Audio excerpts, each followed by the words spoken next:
Hello friends, welcome to Pariksha winner and you are we Satyam Patel.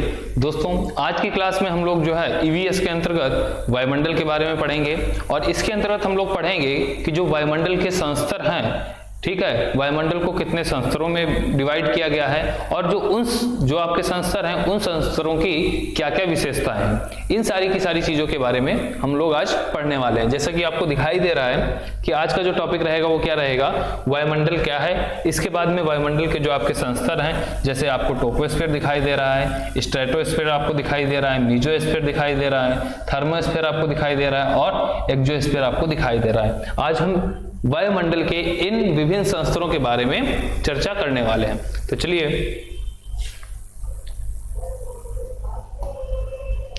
अगर हम बात करें वायुमंडल की, तो क्या होता है वायुमंडल, ठीक है। जैसा कि आपको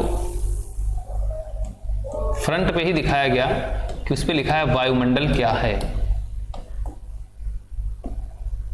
तो क्या होता है वायुमंडल?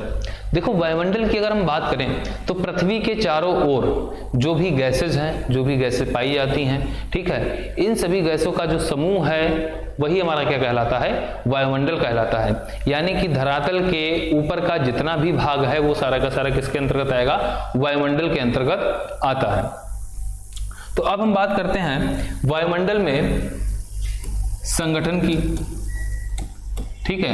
वायुमंडल में संगठन में कौन कौन सी चीजें होती हैं, तो इसमें आपको क्या क्या मिलेगा, जलवाष्प मिलेगा, गैसें मिलेंगी, ठीक है। और इसमें यदि हम गैसों की बात करते हैं तो जो मुख्यतः गैसें हैं, यानी कि जो हमारी प्रमुख गैसें हैं वो कौन कौन सी हो जाएंगी, वो हो जाएंगी हमारी नाइट्रोजन। जैसा कि हमें पता है कि वायुमंडल में सर्वाधिक मात्रा में कौन सी गैस पाई जाती है, तो नाइट्रोजन गैस पाई जाती है। कितनी पाई जाती है, क्वांटिटी इसकी हो जाएगी लगभग 78%, ठीक है। लगभग कितनी हो जाएगी, 78%। इसके बाद में हम बात करें तो नाइट्रोजन के बाद में आपकी आती है ऑक्सीजन।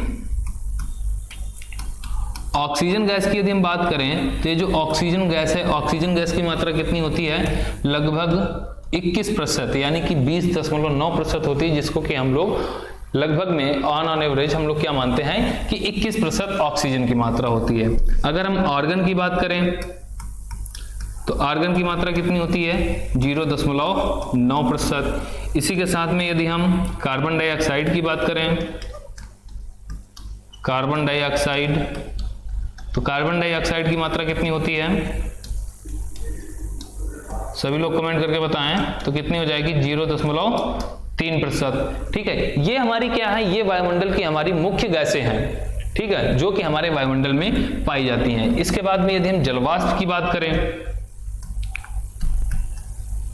तो जो हमारा वायुमंडल है उसमें जो जलवाष्प की मात्रा होती है वो लगभग 2 से लेकर के 4% तक पाई जाती है, ठीक है। जो भी हमारा एटमॉस्फेयर है, एटमॉस्फेयर का 2 to 4% पार्ट जो है वो किसका होता है, वो जलवाष्प का होता है। तो हम लोगों ने देखा कि जो वायुमंडल में जो गैसों का संगठन है वो किस तरीके से है। इसके अलावा अन्य गैस आपकी हीलियम हो गया, हाइड्रोजन हो गया, नियॉन हो गया, ठीक है, वो भी गैसें जो है बहुत ही कम मात्रा में पाई जाती हैं।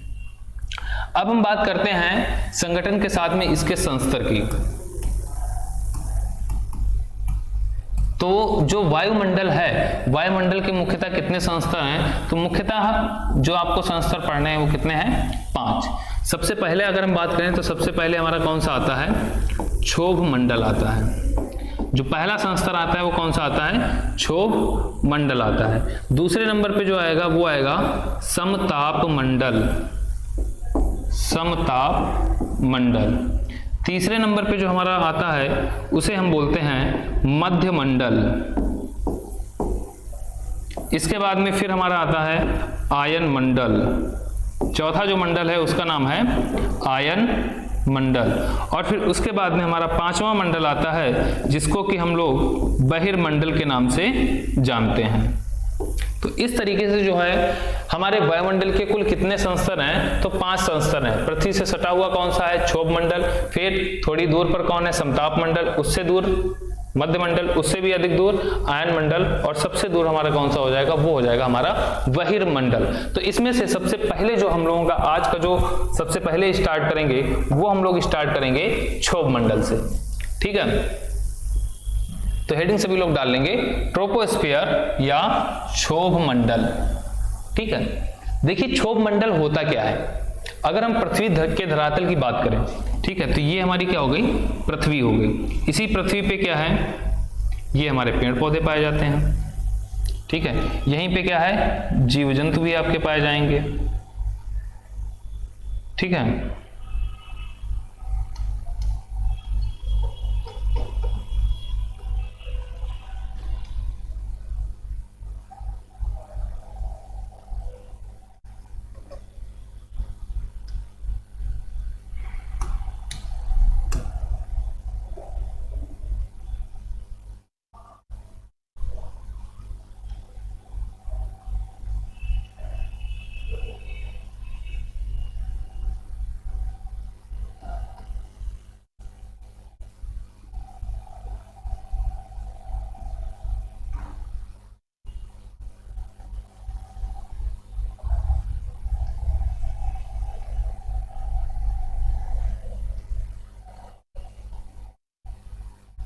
ठीक है, जैसे मान लो ये हमारे क्या हो गए, जानवर हो गए।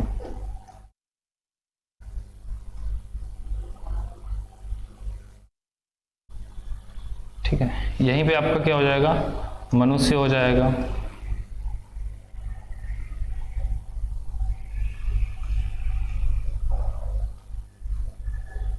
ठीक है, यहीं पे हमारा क्या हो जाएगा, ये हो जाएगी हमारी सड़क। यहीं पे इधर आपका ये तालाब हो जाएगा, और ये एक सर्किल टाइप का ऐसे ही आपका बन जाएगा। तो ये जो हमारा क्षेत्र आएगा, ये हमारा क्या होगा, इसको हम बोलेंगे क्षोभ मंडल। यही जो हमारा मंडल है ये क्या कहलाएगा, यही मंडल हमारा कहलाएगा क्षोभ मंडल।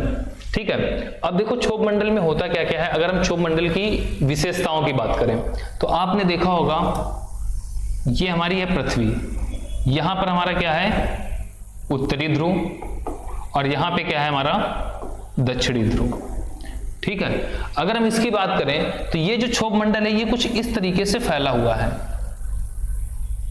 ठीक है, अगर हम यहां पर बात करें तो यहां पे जो इसकी ऊंचाई होगी वो कितनी होगी, वो 8 किलोमीटर है। और यहां पे अगर हम बात करें तो यहां पे जो इसकी ऊंचाई है वो कितनी है, वो 18 किलोमीटर है। कहने का मतलब यह है कि अगर हम ध्रुवों से ध्रुवों से अगर हम क्षोभ मंडल की ऊंचाई देखें तो ध्रुवों से क्षोभ मंडल की ऊंचाई कितनी हो जाएगी, वो हो जाएगी आपकी 8 किलोमीटर। और यदि हम इस यानी कि जो हमारी इक्वेटर लाइन है, जिसको कि हम लोग विषुवत रेखा के नाम से भी जानते हैं या भूमध्य रेखा, विषुवत रेखा अथवा भूमध्य रेखा, इक्वेटर लाइन से अगर हम देखें तो इसकी जो हमारा क्षोभ मंडल है इसकी जो सीमा हो जाएगी वो कितनी हो जाएगी, यहां से है आपकी 18 किलोमीटर। अब ऐसा होता क्यों है, तो देखिए सभी को पता है कि ये जो विषुवतीय रेखा वाला ये जो भाग है ये आपकी कर्क रेखा है और ये आपकी मकर रेखा है। तो इस वाले भाग में कर्क रेखा से लेकर के मकर रेखा वाले भाग में क्या होता है कि जो सूर्य की किरणें हैं वो प्रायः लंबवत पड़ती हैं। तो जिसके कारण होता क्या है कि इस क्षेत्र में जो है सबसे ज्यादा गर्मी होती है।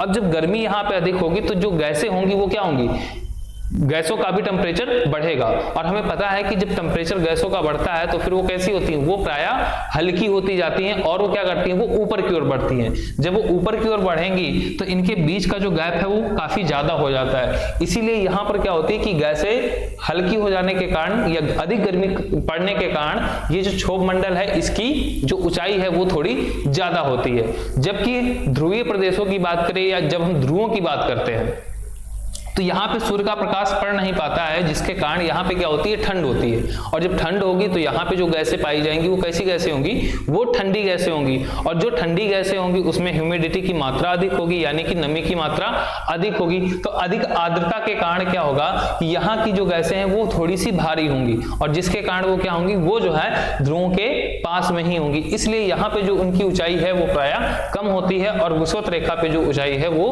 अधिक होती है। तो ये चीज आपको समझ आ गई होगी। क्षोभ मंडल का पहला पॉइंट क्या हो जाएगा कि क्षोभ मंडल की जो ऊंचाई है वो कितनी हो जाएगी, वो ध्रुवों पर कितनी हो जाएगी, तो ध्रुवों पर हमारी हो जाएगी 8 किलोमीटर। और भूमध्य रेखा से अगर हम बात करें तो भूमध्य रेखा से इसकी जो ऊंचाई है वो हो जाएगी 18 किलोमीटर। ठीक है, ये इसकी क्या हो जाएगी, ऊंचाई। ठीक है। दूसरी चीज अगर हम बात करें इसके फैक्टर की, तो दूसरी चीज क्या है कि जो क्षोभ मंडल है, ये चीज समझ आ गई। अब यहीं पे एक चीज और समझ लेते हैं कि जो क्षोभ मंडल है इसमें और कौन कौन सी चीजें होती हैं। देखो जैसे जैसे हम धरातल से ऊपर की ओर बढ़ेंगे, यानी कि सबसे पहले क्षोभ मंडल आएगा, उसके बाद में समताप मंडल आएगा, फिर मध्य मंडल आएगा, फिर आयन मंडल आएगा। तो जैसे जैसे हम धरातल से क्षोभ मंडल की ओर ऊपर बढ़ते हैं वैसे वैसे क्या होता है, जो हमारा टेम्परेचर है, ठीक है, हमारा जो टेम्परेचर है वो क्या होता है, वो डाउन होने लगता है, यानी कि कम होने लगता है। जैसे जैसे हम ऊपर की ओर बढ़ेंगे वैसे वैसे टेम्परेचर क्या होगा, डाउन होगा। और कितना टेम्परेचर डाउन होगा, तो जब हम 165 मीटर की दूरी तय कर लेंगे, ठीक है, या 165 मीटर की ऊंचाई तय कर लेंगे, तो उस समय जो है -1 डिग्री सेल्सियस, यानी कि 1 डिग्री सेल्सियस जो है टेम्परेचर वो हमारा क्या हो जाएगा, वो हमारा कम हो जाएगा। ठीक है, 1 डिग्री जो हमारा टेम्परेचर है वो क्या हो जाएगा, वो कम हो जाएगा। कितनी दूरी पर, 165 मीटर ऊपर चलने पर। इसके बाद में अगर हम बात करें क्षोभ मंडल की और क्या क्या विशेषताएं हैं, तो क्षोभ मंडल को हम लोग और भी नाम से जानते हैं, यानी कि इनके अन्य नाम की अगर हम बात करें तो क्षोभ मंडल के अन्य नाम क्या हो जाएंगे, इसको हम लोग अधोमंडल के नाम से भी जानते हैं, अधोमंडल। इसी को हम लोग संवहन मंडल के नाम से जानते हैं, संवहन मंडल। इसी को हम लोग परिवर्तन मंडल के नाम, परिवर्तन मंडल, ठीक है। तो क्षोभ मंडल को हम और किस किस नाम से जानते हैं, क्षोभ मंडल का दूसरा नाम क्या है, अधोमंडल। इसका और अन्य नाम क्या है, संवहन मंडल। और इसे किस नाम से जानते हैं, तो परिवर्तन मंडल के नाम से जानते हैं। और इंग्लिश में जैसा कि आपको दिखाई दे रहा है तो इसे ट्रोपोस्फियर के नाम से जाना जाता है। अब क्षोभ मंडल की बात करें तो यहाँ पे क्या है, संवहन धाराएं आपकी पाई जाती हैं, जिसके कारण इसको क्या कहते हैं, संवहन मंडल के नाम से जानते हैं। फिर दूसरा क्या कहा गया है, परिवर्तन मंडल। परिवर्तन मंडल इसे क्यों कहा जाता है, अब देखिए यहाँ पे जितनी भी मौसम संबंधी घटनाएं जो भी हमारी घटित होती हैं वो सारी की सारी कहाँ घटित होती हैं, क्षोभ मंडल में ही घटित होती हैं। तो यहाँ पे एक और चीज निकल के आई, क्या निकल के आई, कि मौसम संबंधी घटनाएं, मौसम संबंधी घटनाएं। अब मौसम संबंधी घटनाएं कौन कौन सी हो जाएंगी, मौसम संबंधी घटनाओं में हमारा वर्षा हो जाएगा, इसी में आपका बादल बनना हो जाएगा, इसी में आपका बिजली कड़कना हो जाएगा, इसी में आपका आंधी आना हो जाएगा, तूफान आना हो जाएगा। तो ये सारी की सारी जितनी भी मौसम से संबंधित घटित होने वाली घटनाएं हैं ये सारी की सारी कहाँ होती हैं, तो ये सारी की सारी आपकी ट्रोपोस्फीयर या फिर क्षोभ मंडल में होती हैं। तो जिसके कारण होता क्या है कि यहाँ पे संवहन धाराएं पाई जाती हैं, ठीक है, इन्हीं के कारण क्या होता है, संवहन धाराएं होती हैं। और इसी के कारण क्या होता है कि समय समय पर हमारा परिवर्तन होता रहता है, यानी कि जो हमारा यहाँ का एटमॉस्फेयर है, जो यहाँ का क्लाइमेट है, जो यहाँ का टेम्परेचर है, वो समय समय पर परिवर्तित होता रहता है। ठीक है, इसीलिए इसको हम क्या बोलते हैं, इसको हम परिवर्तन मंडल के नाम से भी जानते हैं। तो यहाँ पे हम लोगों ने क्या क्या चीजें देखी, पहला तो ये देखा कि क्षोभ मंडल की जो ऊंचाई है वो कितनी होती है। ध्रुवों पर अगर हम ऊंचाई की बात करें तो कितनी होती है, 8 किलोमीटर। फिर हमने पढ़ा कि भूमध्य रेखा से अगर इसकी ऊंचाई देखें तो कितनी होती है, वो होती है हमारी 18 किलोमीटर। फिर इसके बाद में हमने देखा कि इसका जो टेम्परेचर है, जैसे जैसे हम क्षोभ मंडल में ऊपर की ओर बढ़ते हैं वैसे वैसे टेम्परेचर हमारा क्या होता है, गिरता जाता है, कम होता जाता है। और कितने ऊंचाई पर कम होता है, तो 165 मीटर की जब हम ऊंचाई तय कर लेंगे तो 165 मीटर की ऊंचाई पे 1 डिग्री सेल्सियस हमारा या 1 डिग्री सेंटीग्रेड टेम्परेचर जो है वो हमारा डाउन हो जाता है। इसी प्रकार से जैसे जैसे हम ऊपर बढ़ते जाएंगे वैसे वैसे टेम्परेचर डाउन होता जाता है। और यही रीजन है कि जब हम पहाड़ों पे जाते हैं तो पहाड़ों पे जाने पर क्या होता है, हमें सर्दी महसूस होती है। अभी वर्तमान समय में देखा जाए तो कितनी गर्मी है, लेकिन अगर हम पहाड़ों यानी कि जो हमारे पहाड़ी क्षेत्र हैं, जैसे उत्तराखंड हो गया, हिमाचल प्रदेश हो गया, जम्मू कश्मीर जाएं, ठीक है, तो ऐसे क्षेत्रों में क्या है, अभी भी वहां का जो मौसम है वो यहाँ की अपेक्षा बहुत ही ठंडा है। ठीक है, यानी कि कम है, वहां का जो टेम्परेचर है क्या है, यहाँ की अपेक्षा हमारा क्या है, कम है। तो यही कारण है क्योंकि यहाँ पे मौसम संबंधी घटनाएं होती हैं, यहाँ पे संवहन मंडल है, यहाँ पे परिवर्तन होता रहता है। और इन्हीं परिवर्तन के कारण ही क्या होता है कि यहाँ जो टेम्परेचर है, जैसे जैसे हम ऊपर की ओर बढ़ते जाते हैं वैसे वैसे टेम्परेचर क्या होता है, घटता जाता है। ठीक है, तो ये हो गया हमारा क्षोभ मंडल। इसके अलावा यदि हम बात करें तो यहाँ पे मौसम संबंधी घटनाओं के बारे में भी हम लोगों ने चर्चा कर ली कि कौन कौन सी मौसम संबंधी घटनाएं होती हैं। आपने देखा होगा जो हेलीकॉप्टर वगैरह होते हैं, हेलीकॉप्टर, ठीक है। तो हेलीकॉप्टर भी कहाँ उड़ते हैं, वो हमारे क्षोभ मंडल में ही उड़ते हैं। ठीक है। अगर हम वायुयान की बात करें तो वायुयान कहाँ उड़ते हैं, वो हमारे समताप मंडल में उड़ते हैं, लेकिन हेलीकॉप्टर जो होते हैं, ठीक है, वो कहाँ उड़ते हैं, वो हेलीकॉप्टर हमारे क्षोभ मंडल में ही उड़ते हैं। तो ये चीज आपको समझ आ गई, इसका आप सभी लोग स्क्रीनशॉट ले लीजिए।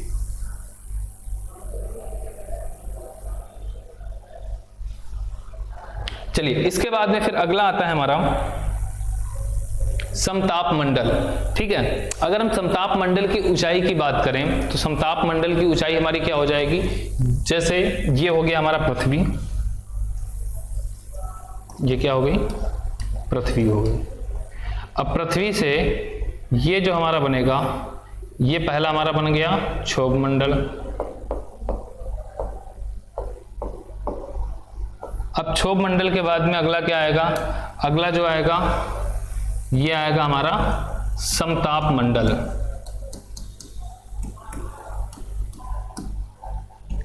ठीक है। जो पृथ्वी से दूसरे नंबर पे आता है, वायुमंडल का दूसरा संस्तर कौन है, अगर हम धरातल से देखें तो कौन सा आएगा, समताप मंडल आएगा। अब देखो समताप मंडल की, यदि हम इस मंडल की विशेषता के बारे में बात करें तो समताप मंडल को हम लोग और किस नाम से जानते हैं, तो स्ट्रेटोस्फीयर के नाम से भी जानते हैं। ठीक है। यहां से क्वेश्चन आपका बनता है कि समताप मंडल को इंग्लिश में क्या कहते हैं, या फिर ऐसे भी क्वेश्चन पूछ लिया जाता है कि जो आपकी ओजोन परत है वो किस मंडल में पाई जाती है। हिंदी में ऑप्शन ना देकर के वो इंग्लिश वाले शब्द आपको दे देता है और वहीं से क्या होता है, क्वेश्चन आपका गलत हो जाता है। ठीक है। तो जब हम समताप मंडल की बात करते हैं तो इसकी ऊंचाई की यदि हम बात करते हैं तो इसकी ऊंचाई कितनी हो जाएगी, इसकी हो जाएगी ऊंचाई 50 किलोमीटर।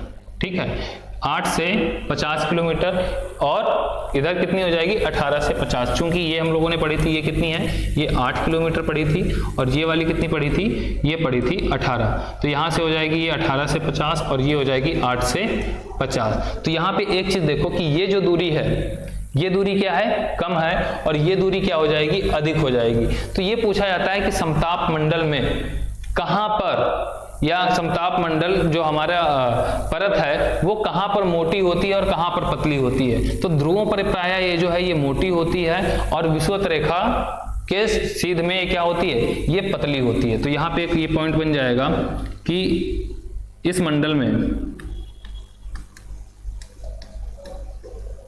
इस मंडल की परत ध्रुवों पर मोटी तथा भूमध्य रेखा या विषुवत रेखा पर, भूमध्य रेखा या फिर विषुवत रेखा पर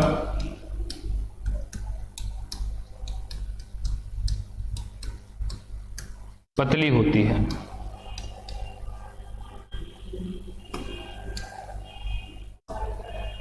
पतली होती है। ठीक है। और अगर इसके बारे में बात करें कि समताप मंडल में और क्या होता है, तो अभी हमने बताया यहाँ पे क्या है, जो वायुयान है, वायुयान के लिए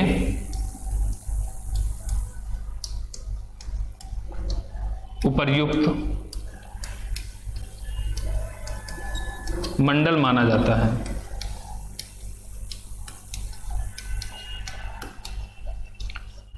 ठीक है। ये जो समताप मंडल जो है वो वायुयान के लिए बहुत ही उपयुक्त मंडल माना जाता है। यहाँ पे क्या है, चूंकि यहाँ पे मौसम संबंधी घटनाएं घटित नहीं होती हैं, जिसके कारण यहाँ पे किसी भी प्रकार का खतरा नहीं होता है, यानी कि दुर्घटना होने का खतरा नहीं होता है। और यहीं पे क्या है, आपके जो है जितने भी वायुयान है वो इसी मंडल में उड़ते हैं। इसके बाद में अगर हम बात करें तो समताप मंडल में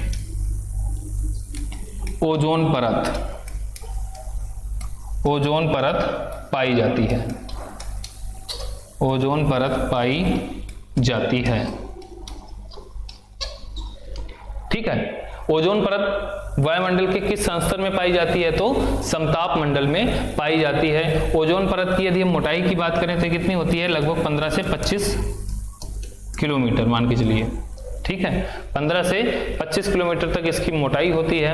और अगर हम बात करते हैं कि ओजोन परत जो है, अभी आपने देखा होगा कि जो ओजोन परत है, अगर हम मानव जीवन के दृष्टिकोण से देखें तो ओजोन जो परत है उसका हमारे जीवन पर क्या प्रभाव पड़ता है। तो ओजोन परत जो है वो हमारे लिए किस प्रकार उपयोगी है, तो सभी लोग जानते हैं, इसको नोट कर लें। तो सभी लोग जानते हैं कि जो ओजोन परत है वो क्या करती है, जो सूर्य से पराबैंगनी किरणें आती हैं उन किरणों को आने से पृथ्वी पर रोकती है। जो अगर वो किरणें पृथ्वी पर आएंगी तो फिर क्या होगा, विभिन्न प्रकार की बीमारियां जन्म लेने लगेंगी, जैसे हमारा स्किन कैंसर हो जाता है, ठीक है, त्वचा संबंधी रोग हो जाते हैं, ठीक है। तो ये सारी की सारी चीजें किसके कारण होती हैं, ये पराबैंगनी किरणों के कारण होती हैं। और जो ओजोन परत है उसका कार्य क्या होता है कि जो सूर्य से आने वाली पराबैंगनी किरणें हैं उनको ये क्या कर लेती हैं, रोक लेती हैं, यानी कि वो पृथ्वी पर आने नहीं देती हैं। लेकिन बढ़ते हुए प्रदूषण को देखते हुए अभी जो है पाया गया है कि अभी क्या मतलब, यानी कि काफी समय से इस पे रिसर्च चल रहा है कि ओजोन परत है वो जो है दिन प्रतिदिन क्या हो रही है, क्षीण हो रही है, यानी कि ओजोन परत का दिन प्रतिदिन ह्रास हो रहा है। तो एक क्वेश्चन यहां से आपका डायरेक्ट पूछ लिया जाता है कि किस जगह पे ओजोन परत का क्षीण ज्यादा हो रहा है, जिसे कि एक नाम भी दिया गया है जिसे हम लोग ओजोन होल के नाम से जानते हैं।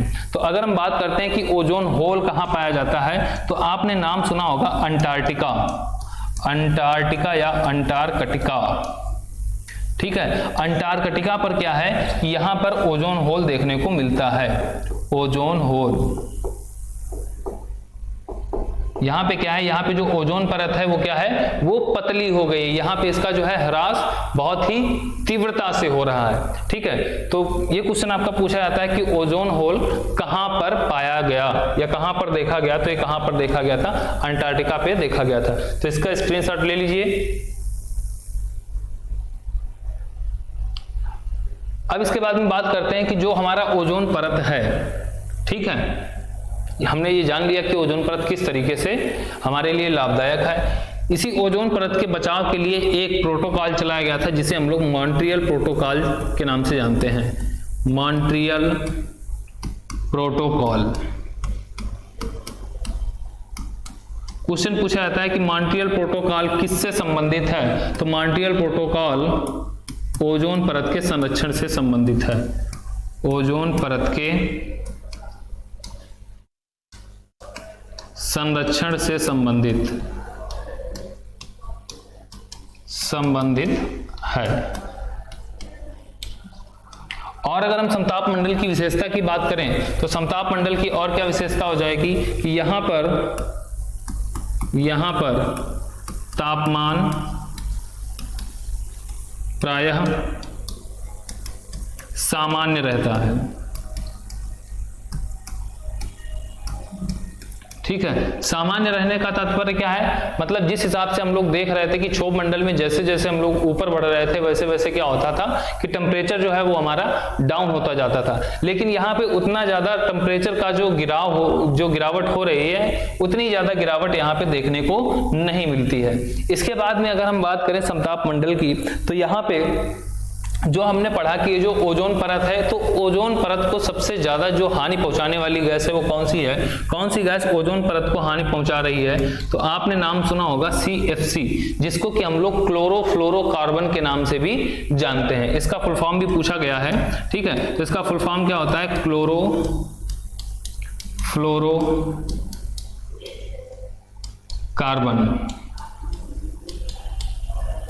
ठीक है। तो CFC यानी कि क्लोरोफ्लोरोकार्बन नामक गैस ओजोन परत के क्षरण में, ओजोन परत के क्षरण में सहायक है। यानी कि सबसे ज्यादा जो ओजोन परत का जो क्षरण हो रहा है वो किस गैस के कारण हो रहा है, तो वो CFC गैस के कारण हो रहा है, ठीक है। तो इस तरीके से हम लोगों ने जाना कि जो समताप मंडल की विशेषताएं हैं वो कौन कौन सी हैं। अब इसके बाद में इसका स्क्रीनशॉट ले लीजिए और अगले मंडल की बात करते हैं।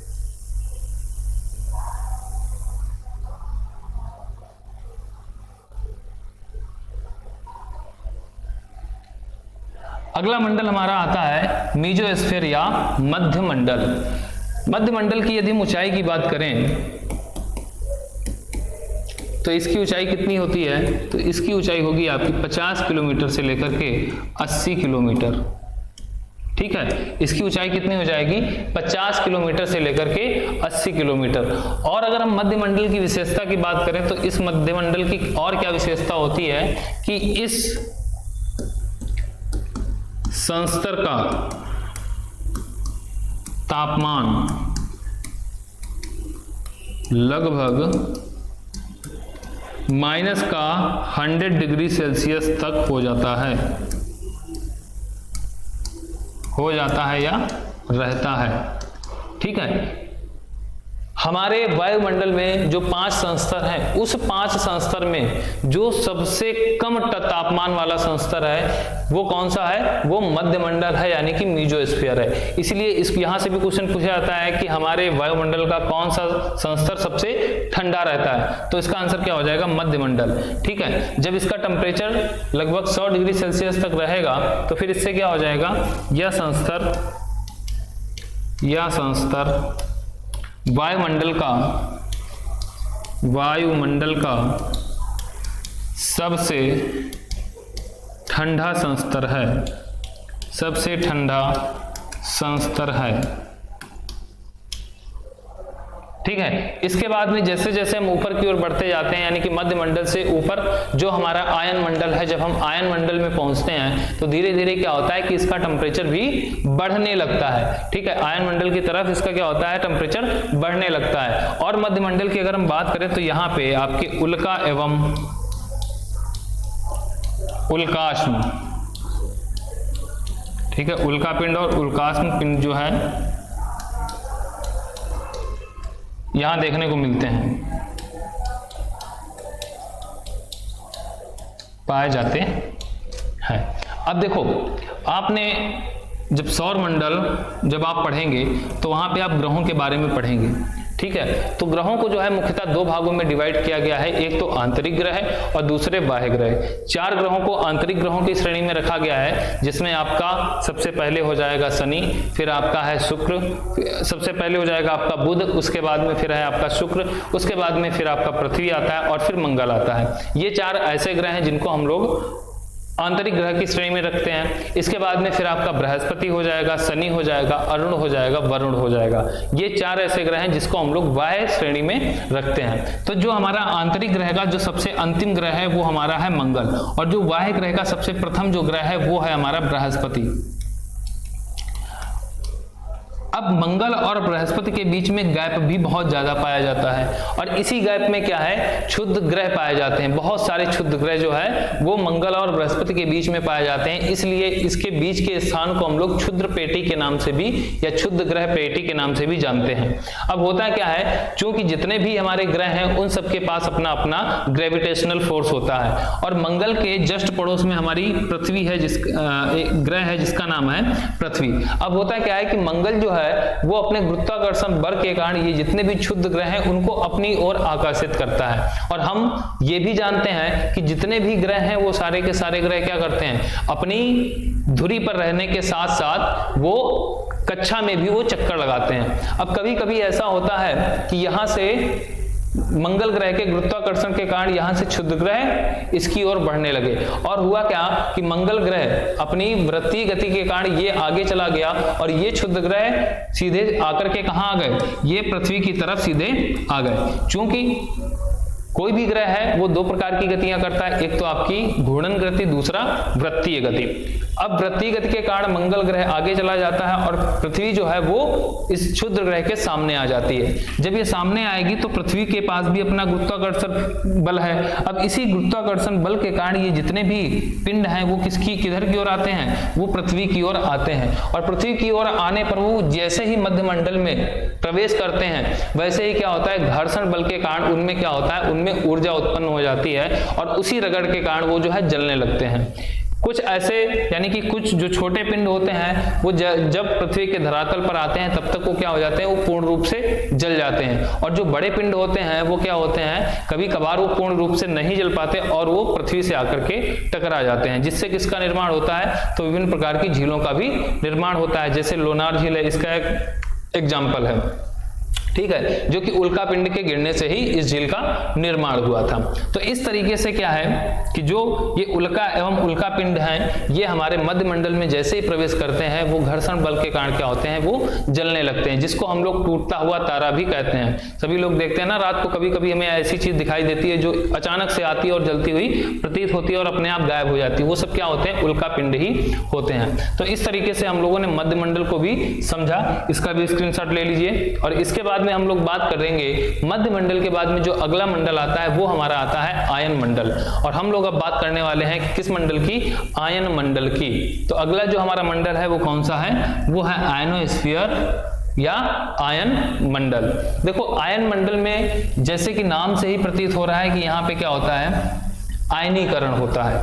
आयनीकरण का तात्पर्य क्या है, देखो जितने भी गैसें हैं, अगर हम क्षोभ मंडल की बात करें तो क्षोभ मंडल में गैसें क्या हैं, विभिन्न मात्रा में पाई जाती हैं, ठीक है, क्योंकि जितनी भी गैसें हैं वो लगभग क्या हैं, जितनी भी अधिक मात्रा में, जैसे नाइट्रोजन हो गया, कार्बन डाइऑक्साइड हो गया, ठीक है, ऑक्सीजन हो गया, इनकी मात्रा हमारे वायुमंडल में ज्यादा है। और प्रकृति के हिसाब से देखें यानी कि इनके गुण धर्म के आधार पर देखें तो ये सारी की सारी गैसें कैसी हैं, भारी गैसें हैं, जिसके कारण ये जो है धरातल के पास वाले मंडल में की मात्रा ज्यादा होती है। और जैसे जैसे ये ऊपर बढ़ती जाती हैं तो ऊपरी संस्तर में इनका जो घनत्व है वो धीरे धीरे क्या होता है, कम होता जाता है, ठीक है। अब होता क्या है कि यहाँ पे नाइट्रोजन और ऑक्सीजन, ठीक है, नाइट्रोजन और ऑक्सीजन गैस के अणु यहाँ पे जो हल्के अणु होते हैं वो धीरे धीरे कहाँ आ जाते हैं, आयन मंडल में आ जाते हैं। और सूर्य से निकलने वाली जो एक्स और गामा किरणें हैं वो क्या करती हैं, वो इन किरणों को यानी कि वे जो किरणें हैं वो नाइट्रोजन और ऑक्सीजन अणुओं को क्या कर देती हैं, तोड़ देती हैं। और तोड़ करके किसमें इनको कन्वर्ट कर देती हैं, तो इनको प्रोटॉन और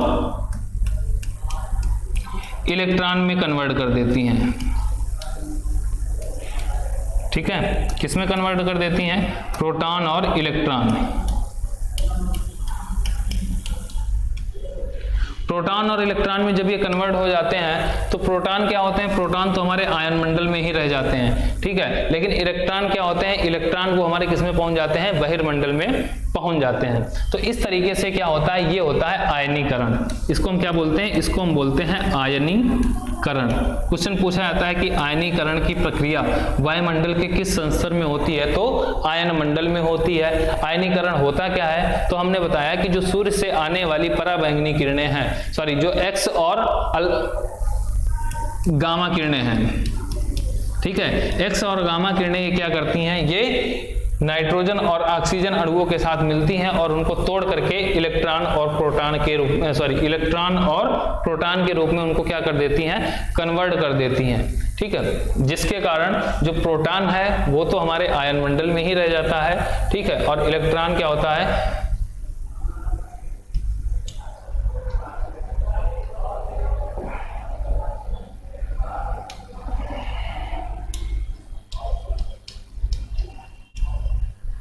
ठीक है, इलेक्ट्रॉन क्या होता है, इलेक्ट्रॉन जो है वो हमारा वायुमंडल में पहुंच जाता है। इसके बाद में अगर हम बात करते हैं आयन मंडल की और क्या विशेषता है, तो यहाँ पे क्या है, जितनी भी रेडियो एक्टिव तरंगे हैं वो यहीं से परावर्तित हो जाती हैं, ठीक है, यहाँ पे क्या है, रेडियो एक्टिव तरंगे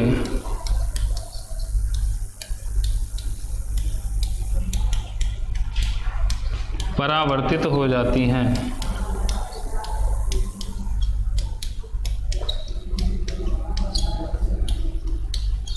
ये भी क्वेश्चन आपका पूछा जाता है कि वायुमंडल के किस संस्तर में रेडियो एक्टिव तरंगे परावर्तित होती हैं, तो किस संस्तर में होंगी, वो होंगी आपकी आयन मंडल यानी कि आयनोस्फीयर के अंतर्गत। इसके बाद में अगर हम बात करें तो यहाँ पे जब ये आयनीकरण होता है तो दिन के समय में क्या होता है कि दिन के समय में ये जो एक्स और गामा किरणें आती हैं जिनके कारण ये इलेक्ट्रॉन और प्रोटॉन के रूप में नाइट्रोजन और ऑक्सीजन के अणु टूटते हैं, तो इसके कारण होता है क्या है कि दिन के समय में जो इसका आयन मंडल का जो क्षेत्र है वो क्या होता है, वो बढ़ जाता है, यानी कि ये फैल जाता है, ठीक है। दिन के समय आयन मंडल का जो क्षेत्र है वो क्या हो जाएगा, वो बढ़ जाता है और रात के क्षेत्र में, ठीक है, रात के समय ये क्षेत्र जो है वो क्या हो जाता है, घट जाता है, यानी कि सिकुड़ जाता है। क्योंकि जब अणु टूटेंगे, ठीक है, तो फिर क्या होगा, उनमें फैलाव होगा, क्योंकि यहाँ पे घनत्व तो बहुत ही कम पाया जाता है, तो इसका क्षेत्र बढ़ जाएगा। और रात के समय में जब टेम्परेचर डाउन होगा तो घनत्व जो है वो थोड़ा सा क्या होता है, वो बढ़ता है। दिन की अपेक्षा रात में घनत्व थोड़ा सा बढ़ जाता है, जिसके कारण क्या होता है कि रात के समय में जो है इसका जो क्षेत्र है वो थोड़ा सा सिकुड़ जाता है या फिर संकुचित हो जाता है। इसके बाद में हम बात करते हैं अगले मंडल की। इस मंडल को आप नोट कर लीजिए।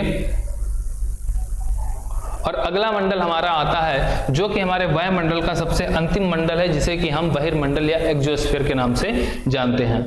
इस मंडल के बारे में अभी तक किसी भी वैज्ञानिक ने पूर्ण रूप से या पूर्णतः इसके बारे में नहीं बता पाए हैं कि ये मंडल कहां से लेकर के कहां तक फैला हुआ है, ठीक है। अधिकतर जो अभी अनुमान लगाया गया है उस अनुमान के अकॉर्डिंग इसकी जो ऊंचाई है वो 600 किलोमीटर से लेकर के 1000 किलोमीटर तक मानी जाती है, ठीक है। कितनी? 600 किलोमीटर से लेकर के 1000 किलोमीटर तक मानी जाती है। इसकी विशेषता अगर हम बात कर रहे हैं कि इस मंडल की विशेषताएं क्या क्या हैं, तो सबसे पहले तो यहाँ पे क्या है, जितनी भी हल्की गैसें हैं, हल्की गैसें यहाँ पे पाई जाती हैं। हल्की गैसें अलग अलग